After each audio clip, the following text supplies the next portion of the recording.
Here we have a pre-calculus problem. Okay, let's go to the question. Use the binomial theorem to expand the complex number. Simplify your result. Remember that I equals to square root of -1. Okay, we have to expand the given complex number over here, and also we have to simplify our result. Okay, before we start expanding the given complex number, let's consider the stuff given over here. That is I equals to square root of -1. Okay, now to get rid of the square root on the right side, let me square both sides. Let me do it. So then on the right side, we have this square and square root will cancel out. Then I'm getting I square equals to -1. And also, let me simplify this square root of -49. Okay, let me do it.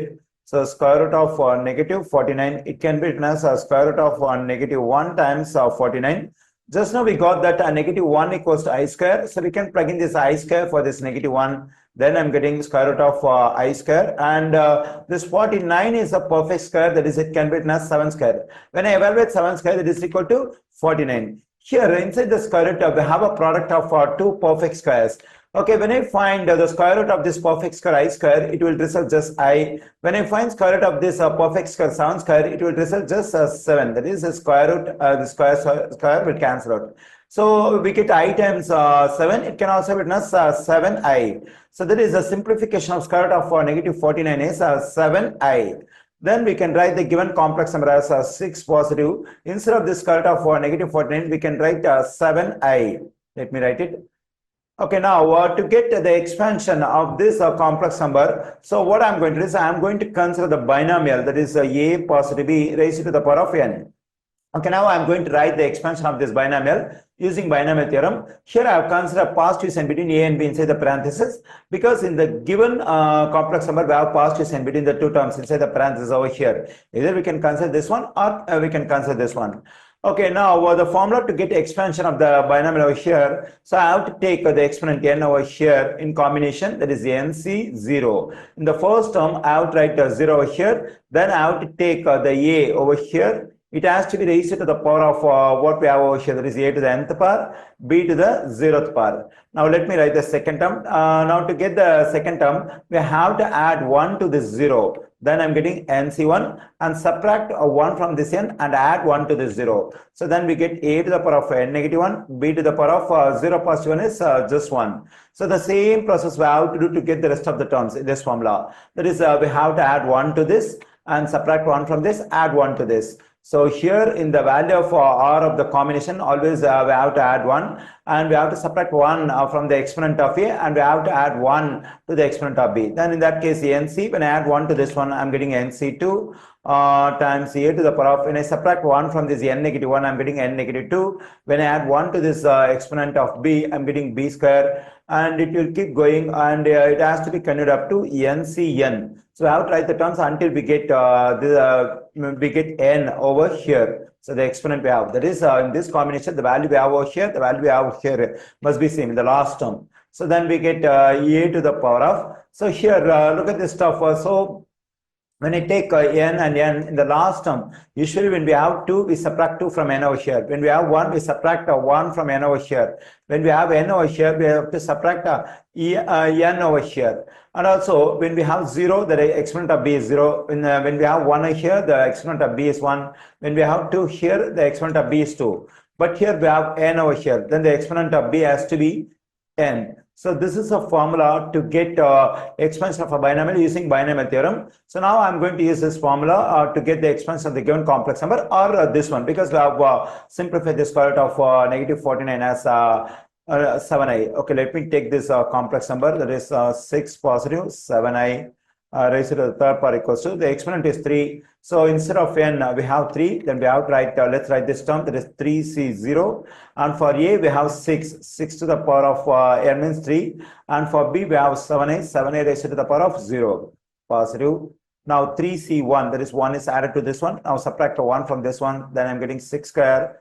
Then we have to add 1 to the 0, then I'm getting 7i to the power of 0, positive 1 is just 1. Let's write 3c. Now we have to add 1 to this, then 3c2, 6 to the power of, now we have to add, we have to subtract 1 from the exponent over here, then 6 to the first power. We have to add 1 to this exponent, then I'm getting 7i raised to the second power, then we get 3c3.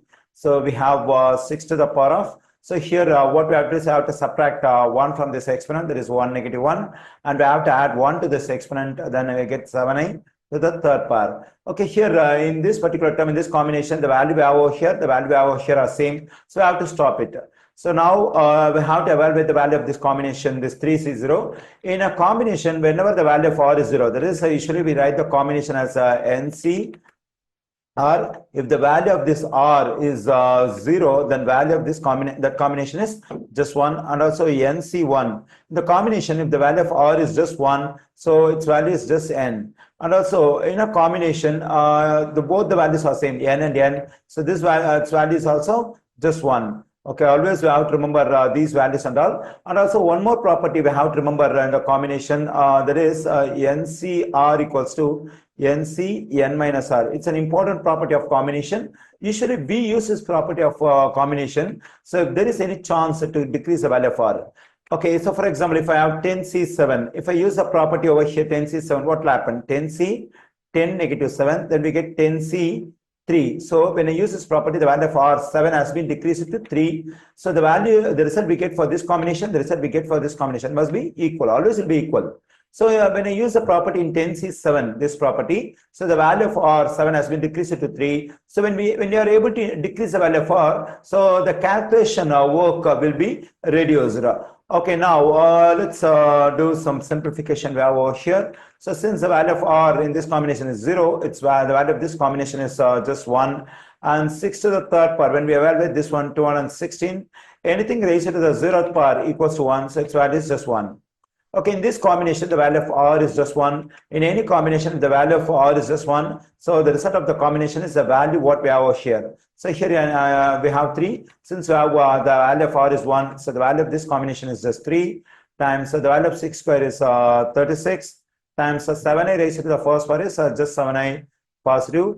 Okay, here we have 3C2. In this one, we can use a property over here. 3C2 means like 3C, 3 minus 2. So then I'm getting 3C1. So when I use this property over here in this combination 3C2, the value of R2 has been decreased to 1. Since the value of R is over here is 1, the value of this combination is just 3. There is a value of 3C2 is just 3. Let me write over here, the value of this one is 3 times 6 to the first power is 6. And 7i means 7i square means 7i can be written 2 times and multiply them.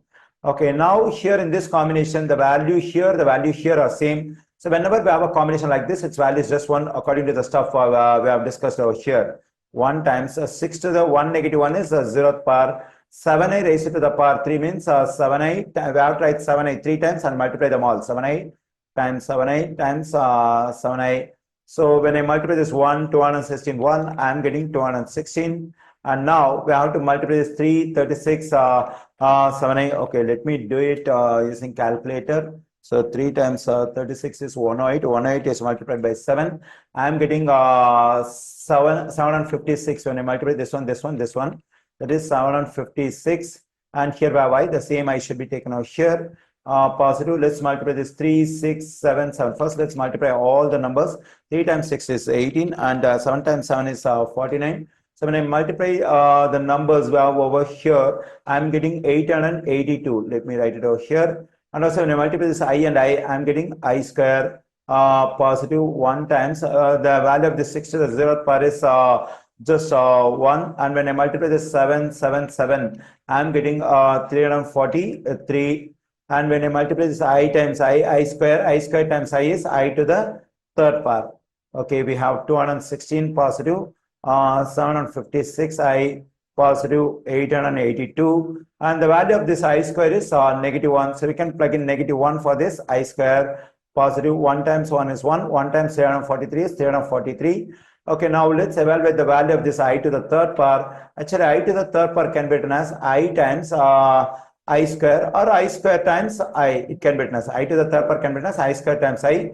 We know that the value of I square is negative 1, then negative 1 times I, which is equal to negative I. So I to the third power equals to negative I. So we can plug in negative I for this I to the third power. Then I'm getting 216 positive 756 I. When I multiply this positive and negative, I'm getting negative 882. And also here when I multiply this positive and negative, I'm getting negative 343 I. Okay, let me continue over here. Now, what we can do is we can combine this 216 and this negative 882. Both of them are real numbers. When I combine positive 216 and negative 882, I am getting negative 666.